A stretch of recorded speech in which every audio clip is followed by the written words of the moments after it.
¿Qué significa cuando decimos que el Señor es nuestra porción? Esta es una frase que podríamos usar en diferentes contextos. Por ejemplo, si estamos en la cena con la familia y hago el comentario a mis hijos, lo que ves en ese plato es tu porción de alimento. Entonces ellos entenderían que lo que he considerado para que coman es lo que está servido en ese plato y no más, ¿cierto? Si un hombre, por ejemplo, al morir deja una cuenta bancaria con dinero y escribe una herencia con porcentajes entre los que va a dividir ese dinero, suponiendo que son sus hijos, entonces esa cantidad que él especifique en ese documento será la porción de dinero que le tocará a cada uno de sus hijos del total de esa cuenta, ¿cierto? Si un papá, por ejemplo, hereda en vida un terreno que posee y al caminar con su familia les va indicando los límites de lo que será la porción de tierra para cada uno de ellos, cuando él muera, entonces ellos tendrán que entender que solo la parte indicada por el papá es la porción de tierra que poseerán algún día y no más, ¿cierto? Iglesia, nuestro texto esta mañana a exponer tiene esta frase: el Señor es mi porción, la cual es una declaración que encontramos en otros pasajes de la Biblia. El rey David la usa mucho en los Salmos. En el Antiguo Testamento, por ejemplo, cuando Israel recibe la porción de tierra que Dios les da, Dios reparte esa tierra en las 12 tribus. A la tribu de Leví, por el contrario, quienes eran los encargados del templo, les dice en Deuteronomio 10:9, Leví no tiene porción o herencia con sus hermanos. El Señor es su herencia, así como el Señor tu Dios lo habló. De forma que la palabra porción también la podemos traducir como herencia. De forma que el corazón que ha sido avivado por Dios, iglesia, encuentra su herencia o su porción en Dios mismo y en nada que este mundo nos pueda ofrecer. Iglesia, cuando decimos que Dios es nuestra porción, estamos diciendo que Él es nuestro todo, nuestra herencia, nuestra fuente de todo lo que podamos necesitar, la fuente de todo lo que es bueno. Él es nuestra porción en la vida presente y en la venidera. Iglesia, cuando Dios es nuestra porción, no nos falta nada, porque tenemos un suministro interminable de esperanza. Y cuando esto es verdad, Dios se convierte en nuestra devoción. Y como ya hemos dicho en mensajes pasados de nuestra serie de Salmo 119, la persona de Dios está intrínsecamente relacionada con su palabra. El título de mi predicación, iglesia, esta mañana es este: cuando Dios es tu porción, su palabra es tu devoción. Y de la misma forma que tu porción de comida en el plato demanda devoción al comértela, de la misma forma que el porcentaje de dinero que te dejaron como herencia en una cuenta bancaria demanda tu devoción cuando la adquieres para administrarla, de la misma forma que la porción de terreno que te dejará tu padre cuando mueras se convierte en tu devoción, cuidándolo aún desde el momento en el que te enteraste que sería tuyo. De esa misma forma, iglesia, cuando nuestro corazón ha sido avivado a la realidad de que Dios es tu porción en esta tierra, su palabra se convierte en tu devoción. Pero ¿qué quiere decir esto? ¿Qué quiere decir que cuando Dios es tu porción, su palabra es tu devoción? El mensaje de esta mañana está dividido en 7 énfasis de lo que quiere decir la palabra de Dios cuando esta es tu devoción. De hecho, son 8 énfasis, los 8 versículos que vamos a ver hoy. Cada versículo de nuestra sección de texto representa uno de ellos. En algún sermón pasado, ¿recuerdas?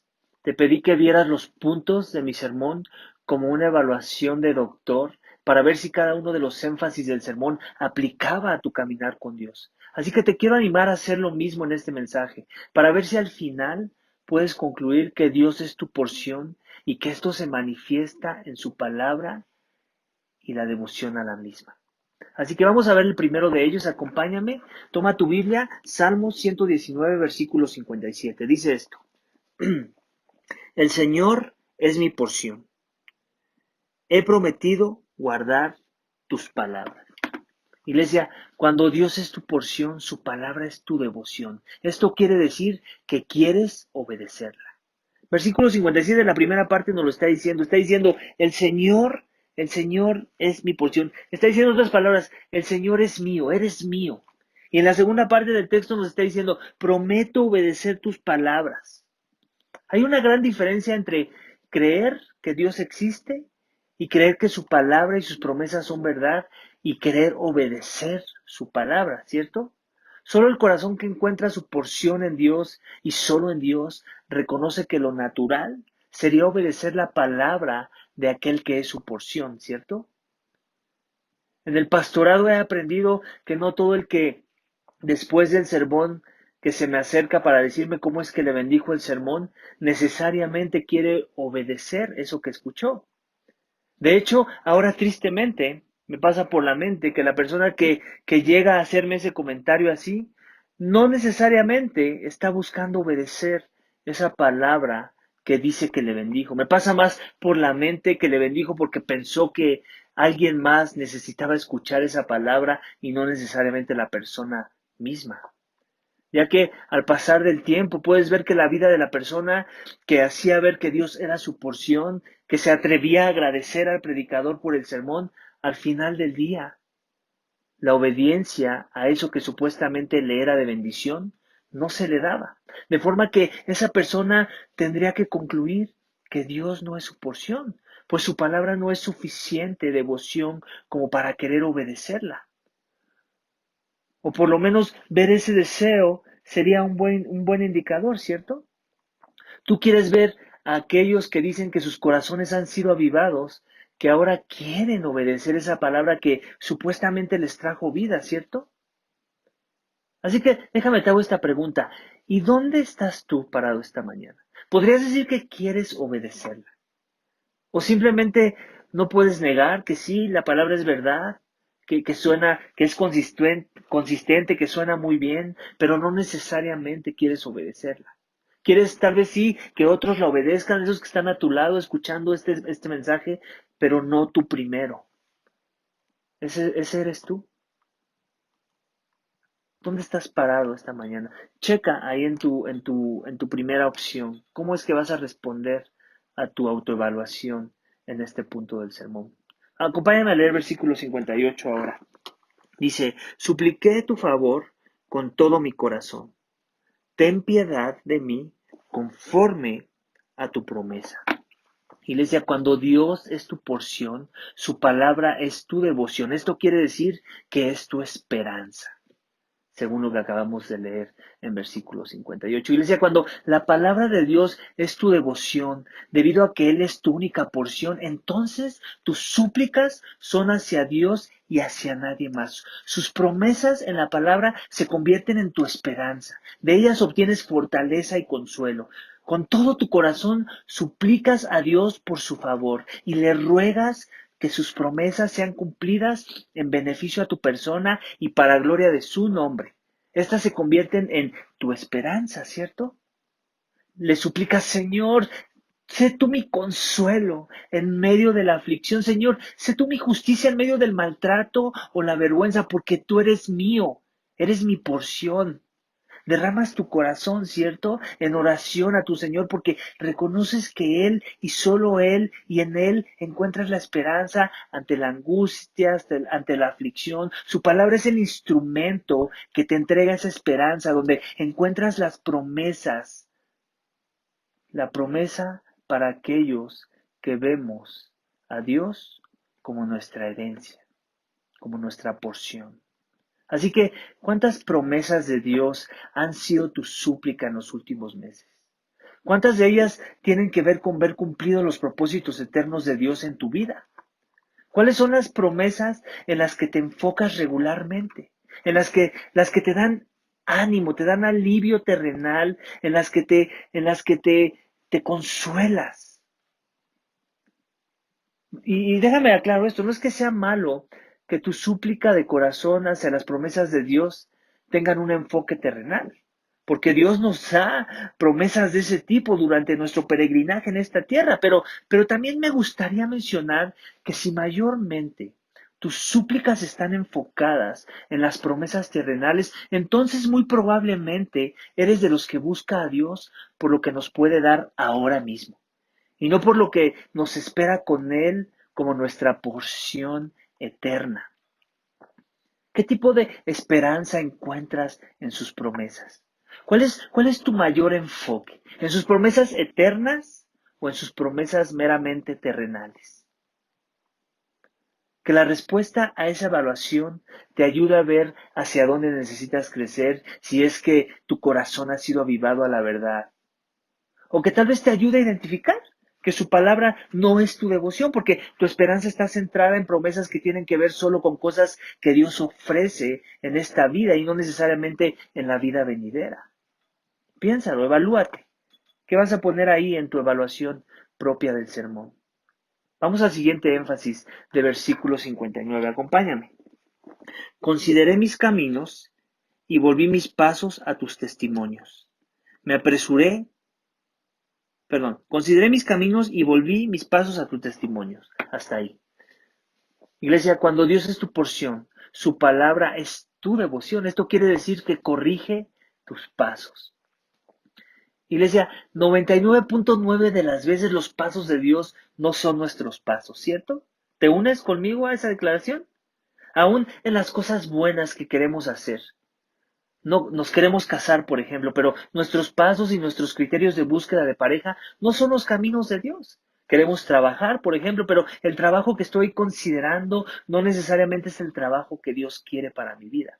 Queremos servir a la iglesia, pero la mayoría de las veces según nuestras pasiones y nuestra tradición, y no necesariamente según los pasos y el testimonio de Dios en su palabra. Iglesia, el corazón que ha sido avivado, entiende y corrige eso constantemente, corrige sus caminos, nuestros caminos, los queremos considerar muchas de las veces, ¿cierto? Pero de la misma forma, constantemente nos volvemos a los pasos de la revelación de Dios, donde Él nos instruye sobre el tipo de trabajo que yo debería estar buscando, un trabajo que me ayude a ser devoto a Dios, no un trabajo que se convierta en mi devoción por encima de Dios. Dios me corrige, por ejemplo, también en la búsqueda de mi esposo. Un esposo que me complemente, un esposo que a su vez sea un instrumento de Dios que me ayude a recordar que últimamente Dios es mi porción y no el esposo. Dios es mi amor más alto y no la persona con la que yo me caso. Sus testimonios corrigen mis pasos hacia un servir a la iglesia, dirigido no por lo que me apasiona o por lo que me gusta, según mi tradición o mis dones, sino un servir dirigido por la palabra de Dios que guía mis pasos al servicio de los demás, sin importar mis pasiones, mis tradiciones o mis dones. ¿Cuándo fue la última vez que el testimonio de la palabra de Dios corrigió tus pasos hacia una mejor dirección? Porque te diste cuenta de que el considerar tus propios caminos era insensato.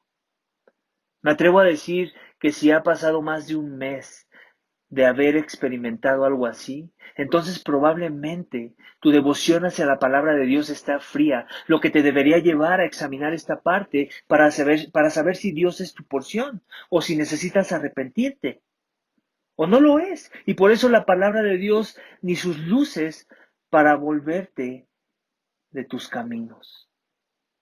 Vamos a ver el siguiente texto, versículo 60, dice, me apresuré y no me tardé en guardar tus mandamientos.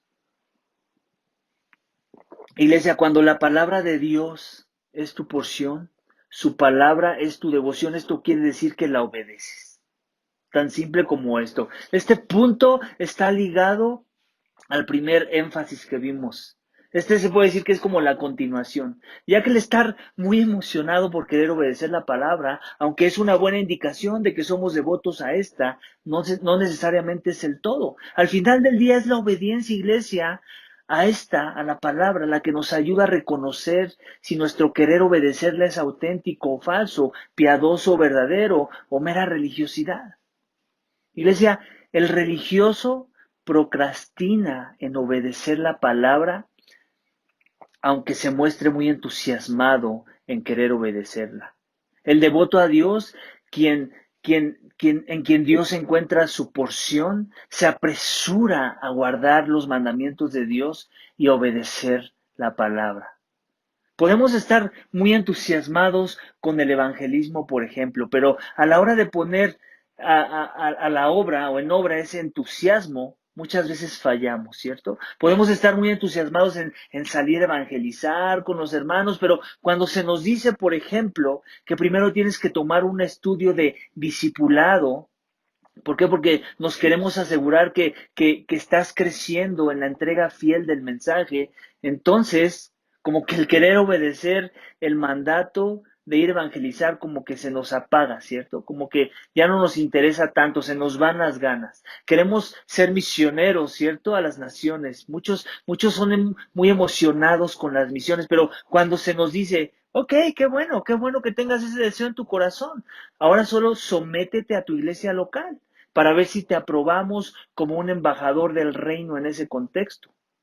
Entonces, nuestra urgencia de ir a las misiones se convierte en desánimo y en vez de humillarnos ante Dios y sus procesos, nos enaltecemos y queremos considerar nuestros propios caminos, ¿cierto?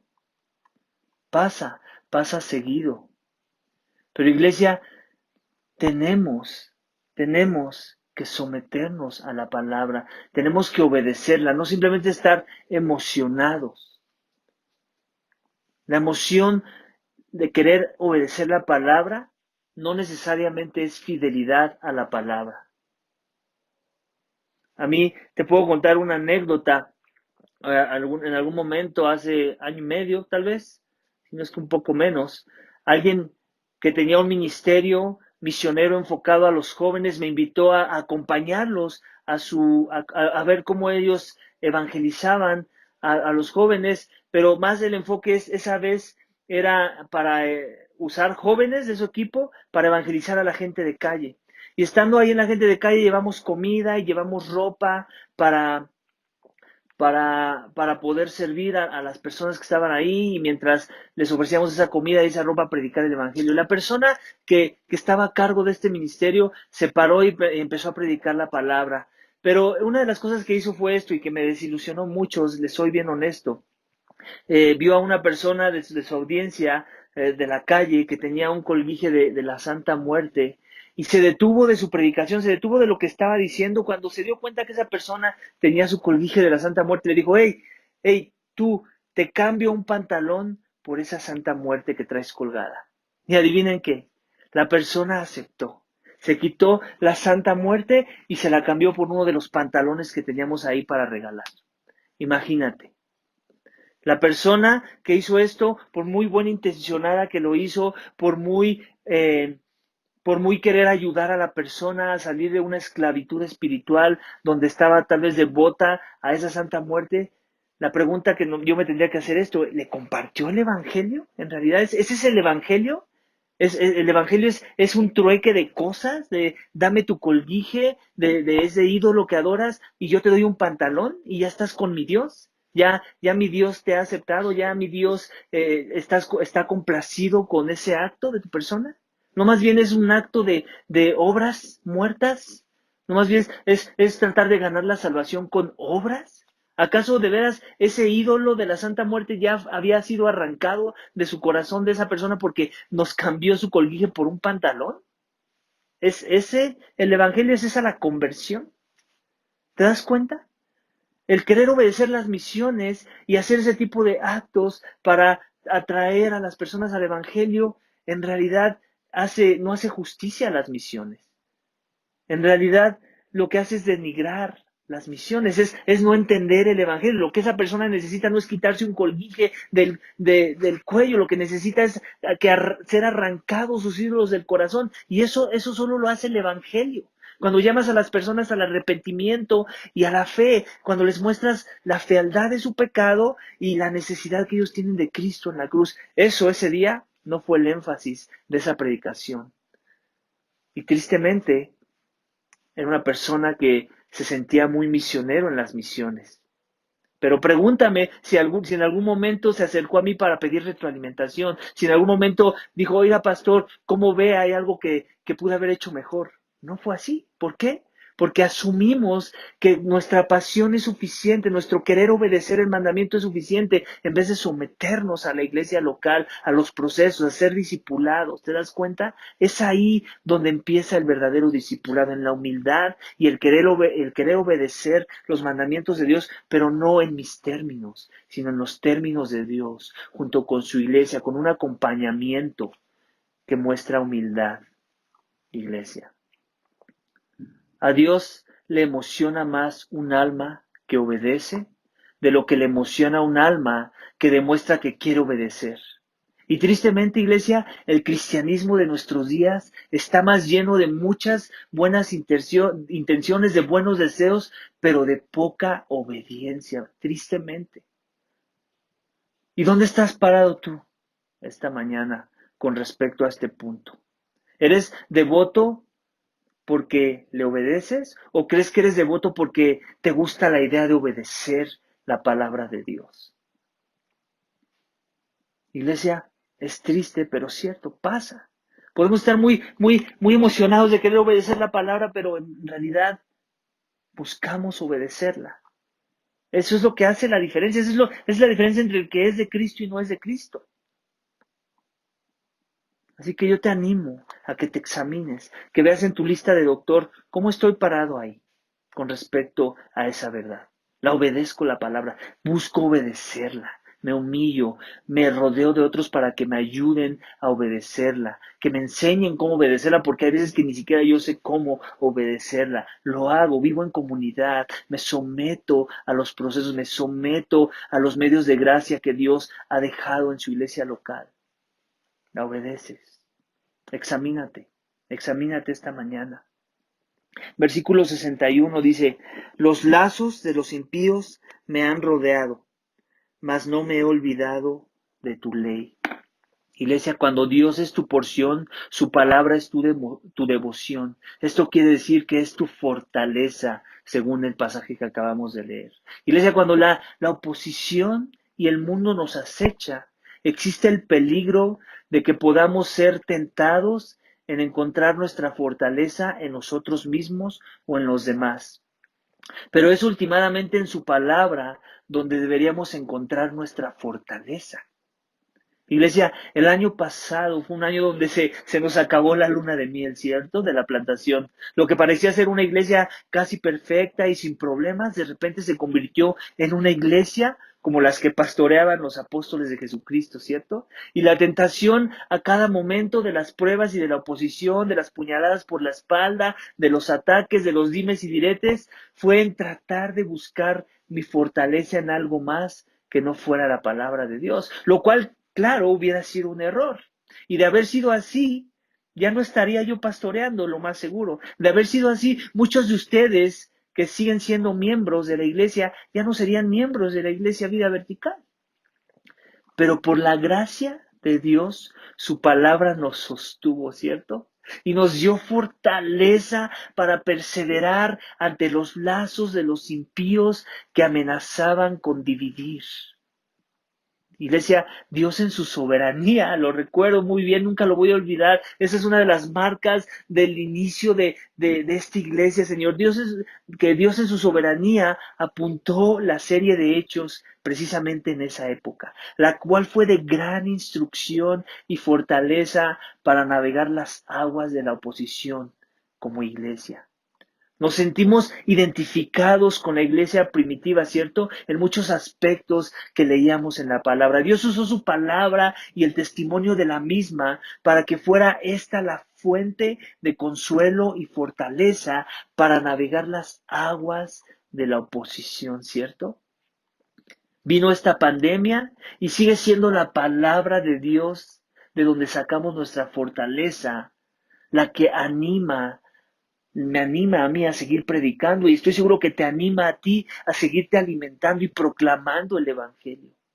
Si no fue la palabra, escúchame bien, si no fue la palabra la que te ayudó a navegar las cosas que experimentamos el año pasado como iglesia, si no está siendo la palabra la que te está fortaleciendo en este tiempo de pandemia, entonces me atrevo a decir que tu porción no está en Dios. Tu devoción es en algo más que en su palabra. Y pronto se te van a acabar las fuerzas.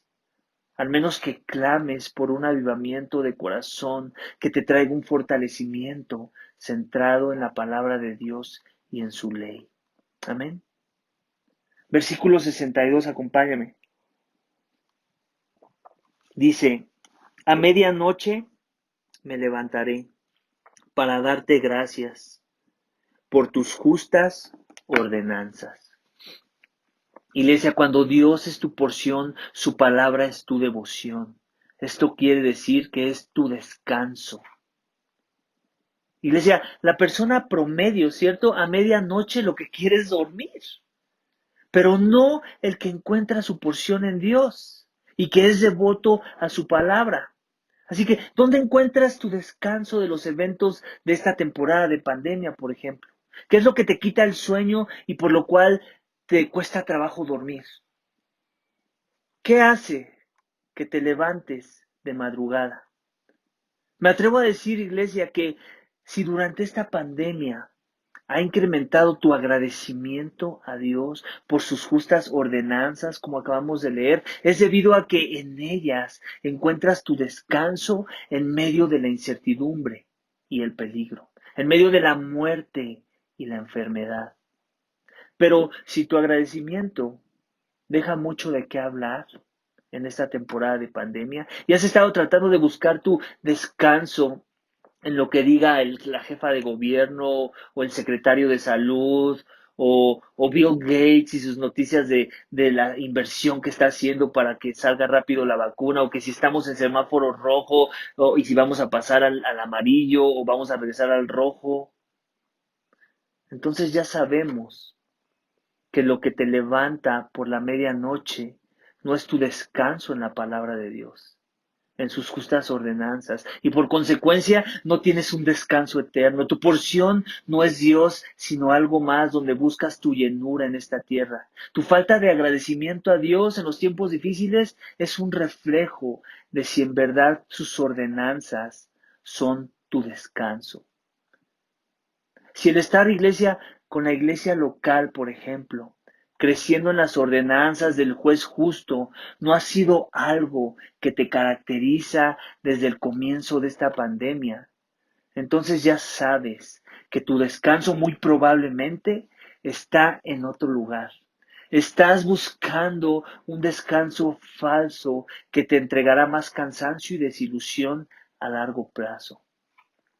Iglesia, si el sermón del domingo no está siendo tu prioridad ese día, si las oraciones de los viernes no han sido tu constancia, si los estudios de hombres y mujeres que tenemos cada 2 semanas no han sido de muy poco interés, entonces te digo que lo más probable es que tu devoción no es la palabra de Dios. Tan simple como eso, tu descanso no está en el Dios de la palabra. Y tú podrás decir, ¿qué tiene que ver todas esas actividades como para que llegue a esa conclusión tan simple? Todo tiene una conexión con Dios. No hay nada de esas actividades que no tenga algo que ver con Dios. En realidad, el enfoque es Dios en todas ellas, en el sermón, en las oraciones, en las reuniones de hombres y de mujeres, en las diferentes cosas que hemos podido hacer a distancia con los medios que nos da la tecnología. Todo tiene un enfoque en Dios. Nada ha sido centrado en el hombre. Así es que no me digas, por favor, que en Dios encuentras tu descanso cuando no estás conectado a esas cosas, cuando brillas de tu ausencia. ¿Estás de acuerdo que no tiene sentido? Es por eso que digo que probablemente entonces tu corazón necesita ser avivado y tú necesitas venir a la gracia para que entonces Dios se convierta en tu verdadero descanso y lo demuestres viviendo vida de iglesia, siendo iglesia. Vamos a leer el versículo 63, dice, compañero soy de todos los que te temen y de los que guardan tus preceptos. Iglesia, cuando Dios es tu porción, su palabra es tu devoción. Esto quiere decir, te acerca a los temerosos. Vamos a hacer este ejercicio. Mentalmente, ¿cuáles son los 5 primeros nombres que se te vienen a la mente de aquellos que son tus compañeros, los cuales tienes cerca en tu vida? Te voy a dar unos 10 segundos. Piensa en ellos. 5 nombres.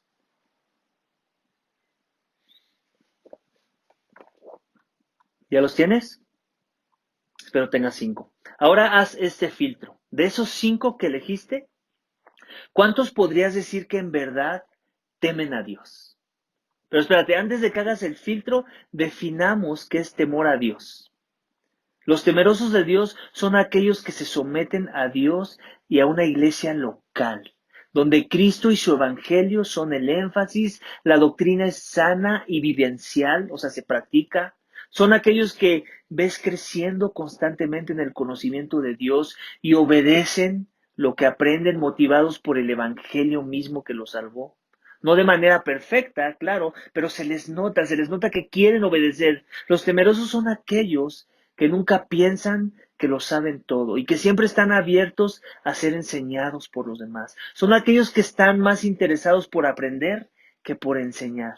Son aquellos que son generosos con la iglesia y con su prójimo. Son aquellos que se les nota lo agradecidos que están por su iglesia local y por los santos que están ahí.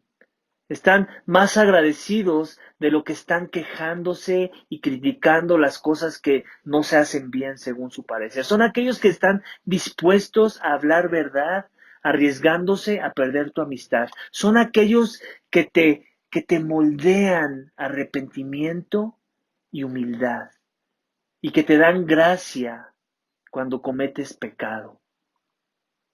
Así que de tu ejercicio mental, ¿cuántos tuviste que quitar de esos 5 que habías elegido al inicio? Cualquiera que no profesa la fe cristiana debió haber sido quitado de tu lista si es que tú profesas ser un cristiano, si profesas que Dios es tu porción. Cualquiera que se dice cristiano, pero que te costó trabajo poner en esta definición de temeroso que te di, también debería de ser quitado, tristemente. Ahora hazte la pregunta. ¿Cuántos que encuentran su porción en Dios te agregarían en su top 5 de compañeros temerosos de Dios? Y mira que no estamos hablando de tus mejores amigos. El ejercicio es más bien y está enfocado en la cercanía que tienes a aquellos que sabes que temen a Dios. Si eres más cercano a los que temen a Dios, perdón, si eres más cercano a los que no temen a Dios que a los que temen a Dios, entonces ya sabes que muy probablemente nadie pensó en ti al hacer este ejercicio. Sin embargo, iglesia, el que es devoto a Dios y que lo refleja mostrando devoción a su palabra, la obedece porque vive en una constante cercanía a aquellos que temen la palabra. ¿Con quiénes tú, iglesia, te identificarías? ¿Con quién te identificarían las personas? ¿Con los que temen a Dios según la definición que dimos o con los que guardan todo menos los mandamientos de Dios? Iglesia, si tu acercamiento no es predominantemente o más constante hacia los temerosos, ¿qué dice eso de tu persona? Y cuidado, no estoy tratando de decir que nos alejemos de aquellos que están en el mundo, que están perdidos. Lo que estoy tratando de decir es lo que el texto está tratando de decir. Que nuestro compañerismo más notorio debería ser aquellos que temen a Dios en los términos de Dios, que temen a Dios con hechos, no con palabras, para gloria de Dios, no para gloria propia. Amén. Versículo 64, este es el último versículo, ya vamos a acabar. La tierra, oh Señor, está llena de tu misericordia. Enséñame tus estatutos. Iglesia, cuando Dios es tu porción, su palabra es tu devoción. Esto quiere decir que es tu maestro. Iglesia, cuando podemos ver el amor y la misericordia de Dios en su creación, Esto nos debería de llevar a una búsqueda de Dios donde queremos aprender no solo de su revelación general, que es la creación, sino de su revelación particular, que son las escrituras, de sus enseñanzas y sus estatutos, como acabamos de leer. De forma que la creación y la bondad de Dios que podemos ver a través de la creación misma nos lleven a un estado de humillación donde le decimos a Dios, enséñame tus estatutos. De forma que su palabra revelada se convierte en nuestro maestro, porque es así como Dios nos enseña. Dios no se nos aparece así como cuando decimos esa frase como arte de magia, como si fuera un genio de la lámpara. Enséñame tus estatutos y de repente ahí tienes a Dios. ¿Qué quieres que te enseñe? No, Él ya nos dio su palabra. Su palabra revelada es la que se convierte en nuestro maestro. Cuando vemos la creación y decimos, esto no se pudo haber creado solo un loco tendría que llegar a esa conclusión y decimos, hay un diseño inteligente aquí, tiene que haber alguien detrás de todo esto. Entonces eso nos lleva a la búsqueda de la revelación específica de Dios en su palabra. Y cuando la palabra es tu maestro de la cual tú aprendes y te sometes, entonces podemos pensar en que esto es debido a que Dios es tu porción y su palabra es tu devoción. Y tu devoción se manifiesta en todas las cosas que ya mencionamos en los énfasis pasados, según los versículos que tocamos. Así que si hiciste caso a mi consejo y viste cada uno de los puntos de mi sermón como un punto a evaluar de tu salud espiritual y caes en la conclusión de que poco o nada de lo que se habló aplica a tu persona, si honestamente llegas a la conclusión de lo que aplica tal vez no es lo que revela que la palabra de Dios es tu devoción, sino lo contrario.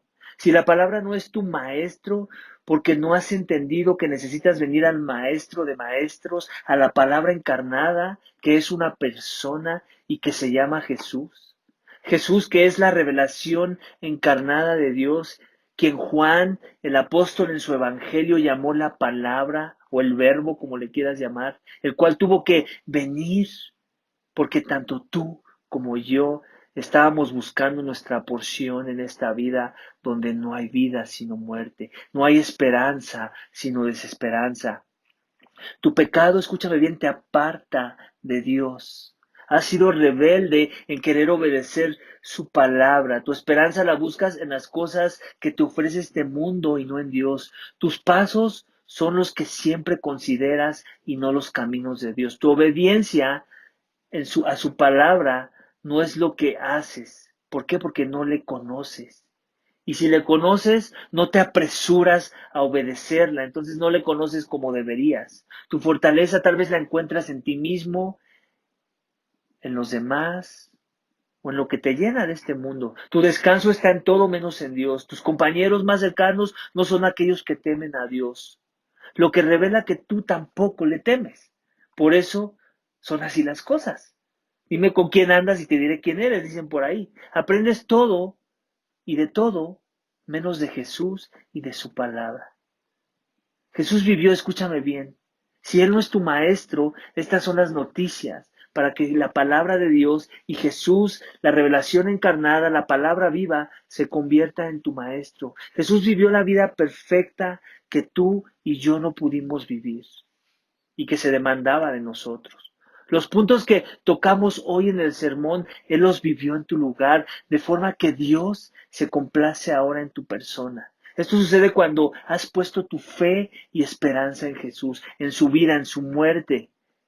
La muerte que causó tu pecado y el mío, en su resurrección que nos da una esperanza de vida eterna con Dios, quien se convierte en nuestra porción eterna debido a que hemos confiado en lo que Jesús hizo por nosotros en la cruz. Y es el arrepentimiento y fe que Dios te demanda reconocer tu necesidad de Jesús en esta vida. Es reconociendo que solo hay salvación en ese Maestro que padeció en tu lugar y que murió tu muerte. Es por su reacción que hay esperanza de vida y lo que da sentido a todo lo que ahora queremos hacer para someternos a su palabra. Ahora Él se convierte en nuestra devoción que revela dónde está nuestra porción.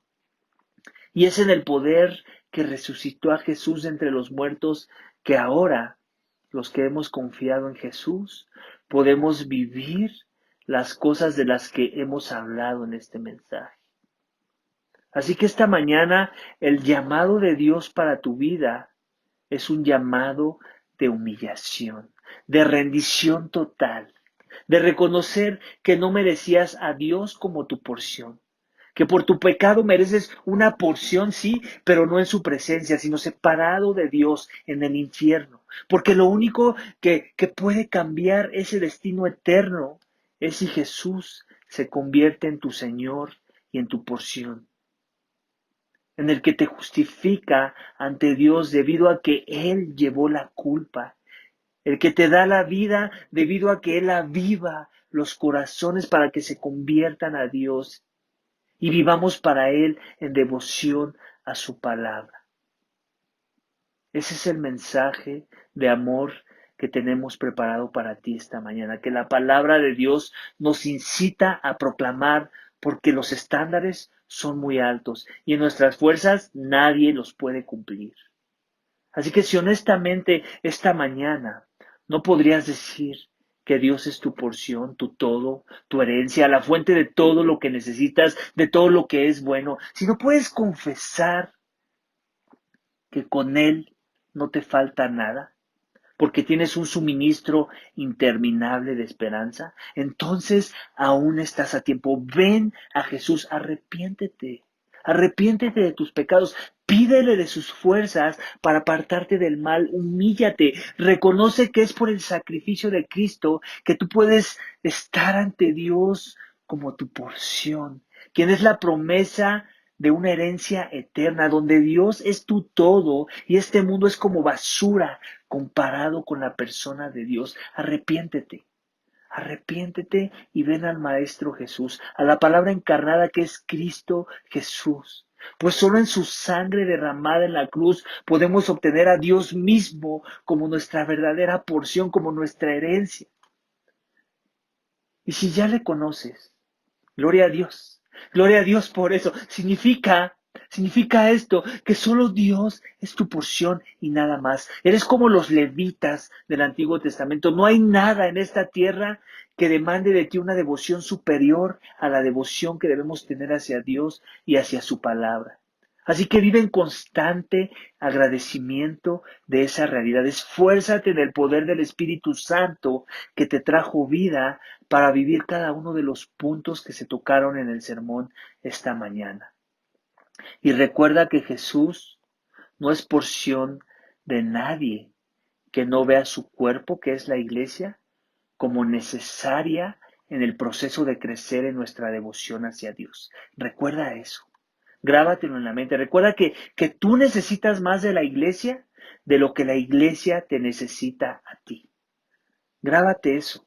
Eso siempre te va a dar humildad. Y si te molesta ese comentario, si ahorita te sientes mal de que yo diga eso, es porque tal vez tu corazón no ha sido regenerado. Porque eso es verdad. La iglesia no me necesita a mí. Yo necesito más a la iglesia. Así que si en verdad crees esta declaración y la vives, entonces ten gran confianza de que Dios en verdad es tu fuente, tu vida, tu todo, tu herencia, tu porción. Vamos a orar, iglesia. Vamos a orar y dar gracias a Dios por la porción que representa nuestras vidas. Y también vamos a orar para que si aún no le conoces, vengas, te arrepientas y creas. Padre, te damos gracias por este tiempo. Gracias por tu palabra. Gracias porque nos enseña que si tú eres nuestra porción, Señor, si en verdad tú eres nuestro todo, si en verdad no hay nada que compita con nuestra, con la supremacía que tú eres, y no hay nada que tengamos más atesorado en nuestros corazones que no seas tú, Señor, entonces tu palabra, Señor, se convierte en nuestra devoción, en lo que queremos escuchar, en lo que queremos, a lo que nos queremos someter, lo que queremos vivir aunque nos duela. Señor, y tristemente la realidad de la mayoría en este mundo no es esa. Tristemente la mayoría vive apartado de ti, viven hostiles a ti, viven enojados contigo, como si tú nos hubieras hecho algo, como si no nos hubieras dado tu palabra perfecta para que nos sometamos y vivamos una vida bendecida, una vida en abundancia, una vida próspera. Una vida en donde tú eres nuestro más grande tesoro y en quien confiamos y descansamos, en quien esperamos y quien nos dará el regalo de la vida eterna, Señor. Y eso solamente tu palabra nos lo da. Gracias por haber abierto nuestros ojos de aquellos que están del otro lado de la pantalla y que has avivado sus corazones. Gracias porque fue por gracia, no por nuestras obras, fue por tu misericordia, no porque nosotros lo buscábamos. Pero Padre, te pedimos por todo aquel que aún no te conoce, que no podría decir con un corazón sincero, Dios es mi porción. Dios es mi porción, quítenme todo, no me dejen nada, pero déjenme a Dios y lo tengo todo. Si hay alguien del otro lado de la pantalla que no está en ese sentir, que ama las cosas de este mundo más que a ti, que se ama a sí mismo más que a ti, Señor, sálvalo, quebrántalo, muéstrale su gran necesidad de Cristo, de venir a Él, de ser rescatado por Él, de servirle a Él, de someterse a su señorío y de vivir la vida plena que tú has preparado para aquellos a los que has salvado. Así que te lo pedimos y te damos gracias en el nombre de tu Hijo amado Cristo Jesús. Amén.